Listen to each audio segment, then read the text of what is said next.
In this WrestleTalk news, WWE Releases, AEW Worried, the latest on CM Punk, Tempest's review of NXT and more. Subscribe and enable notifications to always on for daily wrestling news, because almost a third of you watching right now aren't subscribed. What do I have to do to get you to subscribe? You want me to dance? You want me to dance for you, you sickos? Fine. Here it is. Is this what you want? I hope you're happy. Support WrestleTalk! To persuade females to come close and admire his plumes, he sings the most complex song he can manage. Today marks 1 week since Fightful first reported CM Punk was in talks to return to the ring, most likely for All Elite Wrestling. We've already had AEW co-executive vice presidents the Young Bucks allude to beating Punk and Bryan in their Twitter bio. The band that sings Punk's entrance theme follow AEW's official Twitter account, and Punk himself post a Michael Jordan tease on his Instagram, hinting towards a Chicago comeback at All Out. But in our debut edition of CM Punk Watch, where I will obsess over any slight reference to the man, we might have had our first very tease from AEW themselves. While hyping their upcoming Dynamite episode in Cincinnati on September 8th, the first show after All Out in Chicago, where Punk is speculated to have his debut, AEW tweeted, "Join Jon Moxley live and in living color for AEW's debut in Cincinnati on Wednesday, September 8th at the 5th Third Arena on the University of Cincinnati campus. Witness all the fallout from AEW All Out live." Very subtle, guys. I mean, how much clearer can you get? It's at the 5th Third Arena. 5-3. Like the 53rd episode of Something to Wrestle with Bruce Pritchard being on the rise of CM Punk. Try a little harder next time, AEW. Can't get anything past this CM Punk superfan. CM Punk to AEW? No! Not yet. Especially because we might not be out of the lockdown era of wrestling for long. Just when I thought I was out, they pulled me back in. Despite what ruther Charlie Perry, 25, might tell you, he who stuck a flare up his bumhole for England's Euro 2020 final after drinking 20 cans of Strongbow and, quote, banging a load of powder, the pandemic isn't quite over. Cases have surged around the world because of the more contagious Delta variant, and AEW officials are now worried their huge upcoming shows could be cancelled as a result. Shows where Bryan Danielson and CM Punk are expected to debut. Bodyslam.net, who broke the Daniel Bryan to AEW news last week, is reporting All Elite is extremely concerned that the recent surge could disrupt their shows in Chicago, New York City, St. Louis, and beyond. To the extent where they're planning for contingencies if there is a shutdown, up to and including a potential prolonged return to Daly's place in Jacksonville once again. This is described as an all-hands-on-deck situation for the promotion, and it comes at the same time AEW's Grand Slam show in New York's Arthur Ashe Stadium, which will reportedly see the debut of Bryan Danielson, has just overtaken the New Japan ROH Madison Square Garden event from 2019, selling an incredible 16,783 tickets. Before we get on with the rest of the news, I'd just like to say a huge thank you to this video's sponsor, Manscaped.com, the premium brand for men's grooming and hygiene products, or shaving your eyebrows and hair to become a human egg. You can get your grooming regime going with 20% off, free international shipping, and 2 free gifts at manscaped.com/WTTV. And there's never been a better time to shave your body, butt, and balls, because they've just launched their new upgraded Lawnmower 4.0 waterproof electric trimmer, with the same skin-safe technology and built-in LED light to guide the way, but also a travel lock feature to stop people jumping to conclusions when it sets itself off accidentally in an airport. Guys, it's not a dildo.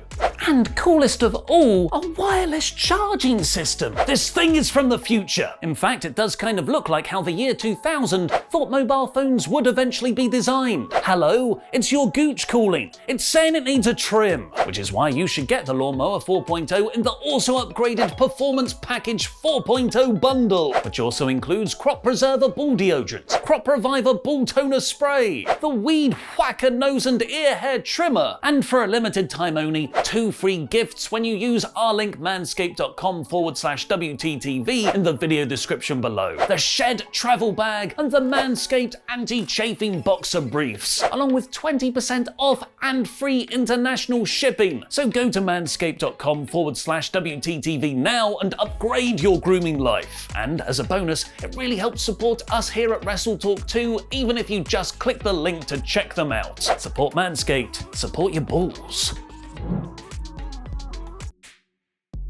This year has already seen scores of WWE releases, both with big-name talent like Samoa Joe, Braun Strowman and Aleister Black, and behind-the-scenes stuff like axing a whole department. And it seems the company is still trying to make budget cuts wherever it can. WWE's longtime Senior Vice President of Talent Development, Karrion has reportedly been let go, a month after the Wrestling Observer first broke that he'd been cut. WWE at the time denied Seaman had been fired to the Observer, and they published a retraction. But it seems there was no Seaman without fire.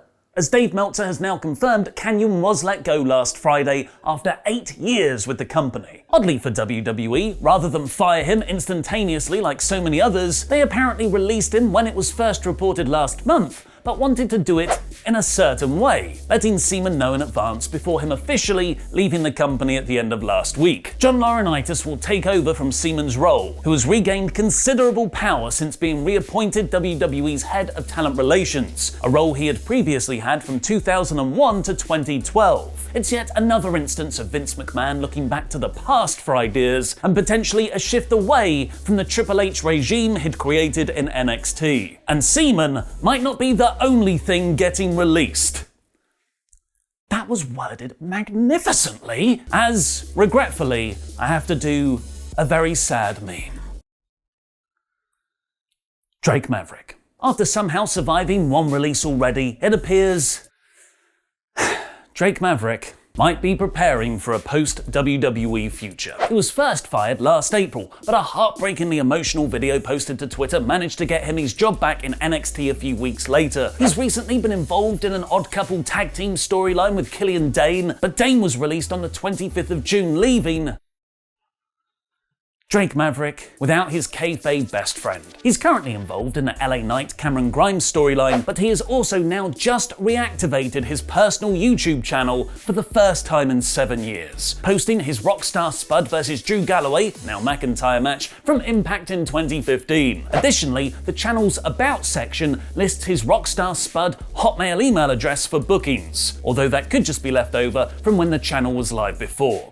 Lord knows we never update our About section either. Before last year, WWE wrestlers having YouTube, Twitch, or other third-party service accounts wouldn't be news. But since the promotion effectively banned talent from having them, deciding any accounts now belonged to WWE, Maverick's reactivated YouTube channel with an Impact video on it might hint towards an impending release. What do you think Drake Maverick's YouTube channel means? Let me know in the comments down below, because I'll be replying to people from out of nowhere. Thankfully, there are plenty more places for a wrestler to get work now than there were the first time Maverick was released last April, which Braun Strowman is finding out all for himself. Strowman was released by WWE at the start of June, and like a toddler who doesn't want a toy until another kid plays with it, when it was first reported AEW were interested in bringing the monster among men in, PW Insider wrote that suddenly WWE wanted him back. Strowman himself has now teased that's the case on Twitter, writing, "Choices, choices,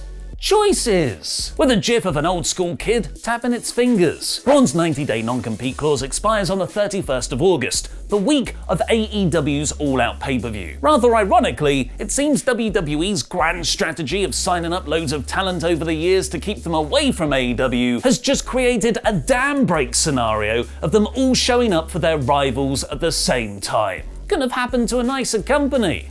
But it's not all one-way traffic. One huge AEW star has returned to WWE. Snoop Dogg.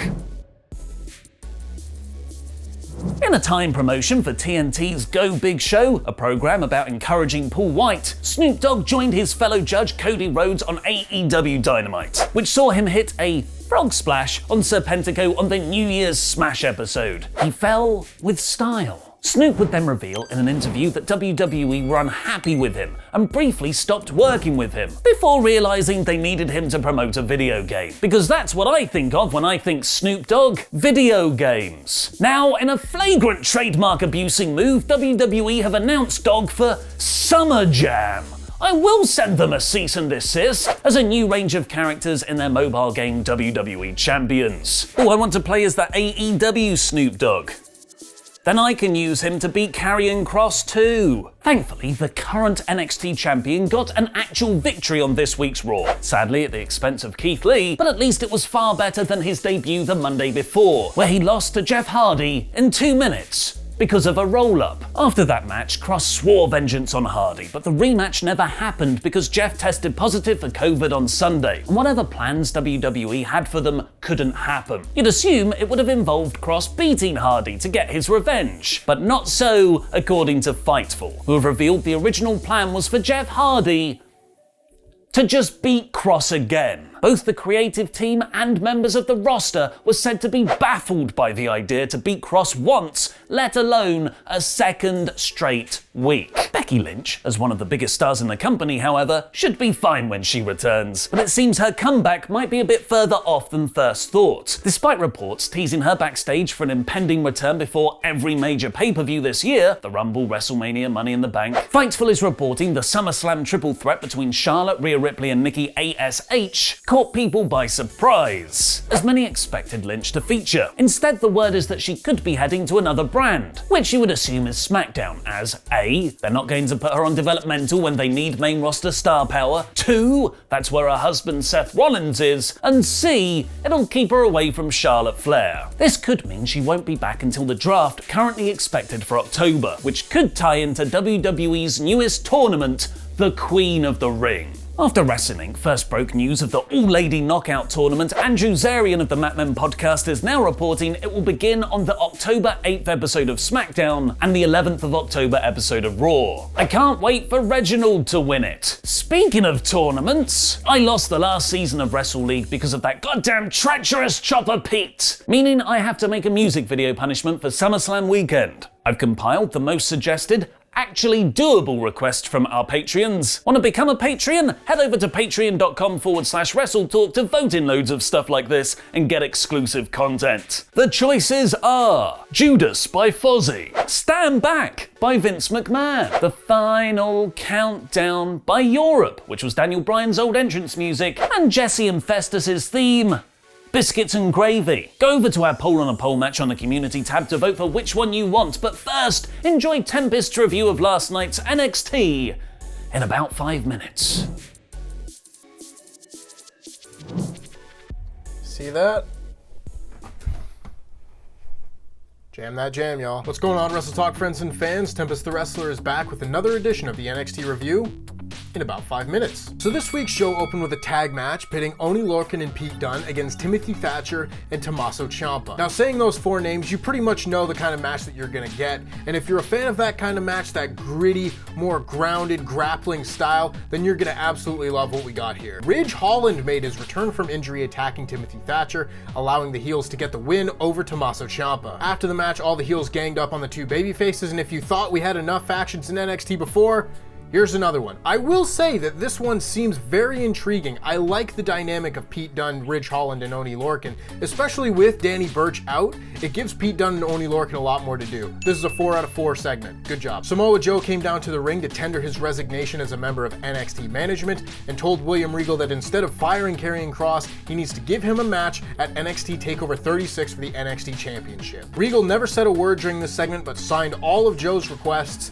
This was very fun. It wasn't very long, but everyone involved played their roles to perfection. This is a 5 out of 5 segment. We also got a series of segments where LA Knight and Cameron Grimes were at the golf course, and this was so much fun. This is the exact type of vignette I was hoping to see when the Butler stipulation was announced all those weeks ago. The first one saw Cameron Grimes washing LA Knight's balls. This was really good stuff. LA Knight just kept getting more and more frustrated. Love to see it. This first one gets a 5 out of 5. Now the second one saw LA Knight hit the ball into the water and told Cameron Grimes to go go and get it. He of course went into the water, but was approached by Ted DiBiase, telling him not to lose his pride despite giving his word. This was a 5 out of 5 segment as well. I really like this stuff. This is so much fun, and I love to see Ted DiBiase back. Now the third one I wasn't as hot on. The Grizzled Young Veteran showed up to the golf course, approaching LA Knight and Cameron Grimes, and a bet was placed of whether Knight or Grimes could be the next one to hit their ball into the hole. Grimes managed to hit LA Knight in the junk on the backswing, and then hit him on the top of the head on the backswing. I don't know how he managed to do that, but eventually sunk his shot into the hole. I wasn't the biggest fan of this one. It was still funny. It wasn't bad by any means,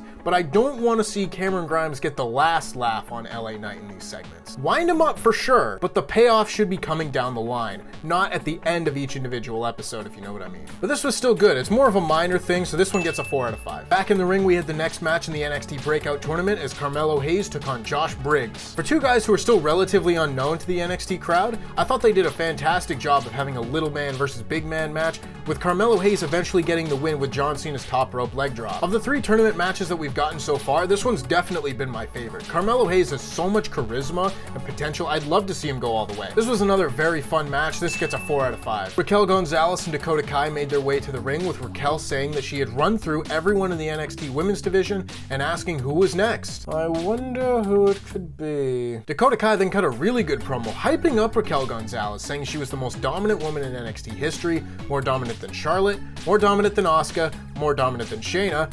Don't know about those last two. They played Raquel's music, and as she celebrated, Dakota Kai turned on Raquel Gonzalez. She hit a big boot and held the championship above Raquel Gonzalez, and hopefully this will lead to a championship match at NXT TakeOver 36. I can't imagine it not, but this is a perfect storyline progression from where they've been. Dakota Kai has gotten some wins along the way. Everything makes sense for this match. I'm looking forward to seeing it. At the same time, I don't think this segment was given the gravity that it necessarily should have, considering these two have been together for the last 18 months. This should have felt like a really big deal, and it just kind of felt like another thing on the show. I'm still going 4 out of 5. It was good, but I was hoping for a little bit more. This, of course, led to a tag team match on this week's show, as Kacy Catanzaro and Kaden Carter took on Frankie Monet and Jessi Kamea. Frankie Monet was by far the biggest star in this match, and treated as such, but eventually, Robert Stone got on the apron and accidentally threw his shoe at Frankie Monet while she was on offense. There really wasn't any reason to be doing this, and it led to Frankie Monet getting pinned by Kacy Catanzaro after the neckbreaker 450 combo. Now, I do understand that there is a narrative purpose for all this happening, but I gotta admit, Frankie Monet had been booked pretty strong heading into this storyline, and now in her first match paired with Robert Stone, she's already losing. I would not have had her lose at all before she got an NXT Women's Championship match, and she's losing in her first match. This gets a 2 out of 5 for me. The next match saw Imperium take on Hit Row. Hit Row. Just as it looked like Hit Row was about to get the win, Legado del Fantasma came down to ringside and attacked Isaiah Swerve Scott. Top Dollar was able to take out Raul Mendoza and Joaquin Wilde, but as he chased Santos Escobar away, Ashante Adonis was hit with Imperium's powerbomb finish for the win. Boo! This is a 1 out of 5. Don't beat Hit Row. Nah, I'm kidding. This gets a 4 out of 5. It was a fun match, but don't beat Hit Row. Indy Hartwell got a gift from Dexter Lumis, and it led to a match being created for next week where Johnny Gargano will face Dexter Lumis in a love her or leave her match. If Johnny Gargano wins, the duo must break up. If Dexter Lumis wins, Indy Hartwell and Dexter Lumis get to be together forever. I know who I'm cheering for. And then we got our main event as Adam Cole took on Bronson Reed. Adam Cole really does feel like a next level superstar on this show, and seeing him wrestle really is a treat. I love that. They've made him feel special. Cole and Reed were able to go back and forth with some fun offense. Cole managed to hit the Panama Sunrise on Reed, but eventually Cole hit the last shot on Reed for the pin. This was very fun. This gets a 4 out of 5. After the match, Kyle O'Reilly came down and attacked Adam Cole with a chair and hit the brainbuster on the steel steps. This is not babyface behavior. I'm hoping that they actually do something more narratively with this. Otherwise, I don't really know why I'm supposed to cheer for Kyle O'Reilly here. Overall, this was a very fun episode of NXT. My negatives were more the nitpicks on this show, as opposed to the bigger picture things. So I'm gonna say this is a 5 out of 5 show. You gotta go out of your way to watch this one. And that just about wraps it up for me. If you want to hear more of my thoughts on this show, make sure you go over to WrestleTalk Podcast later on today, where myself and Chopper Pete will be breaking down this show step by step. I hope you enjoyed. Jam that jam. I can't show the tattoo and do jam that jam at the same time. Jam that jam. In the YouTube version of the clip, the line is edited out entirely, and it skips ahead to the end of his promo when Finn Balor interrupts. As a bit of YouTube behind-the-scenes secrets, there's no reason Roman's line would trigger demonetization or deranking, as it is relatively tame. It's a weird move to make, as you've already done it on TV in a presumably pre-approved script.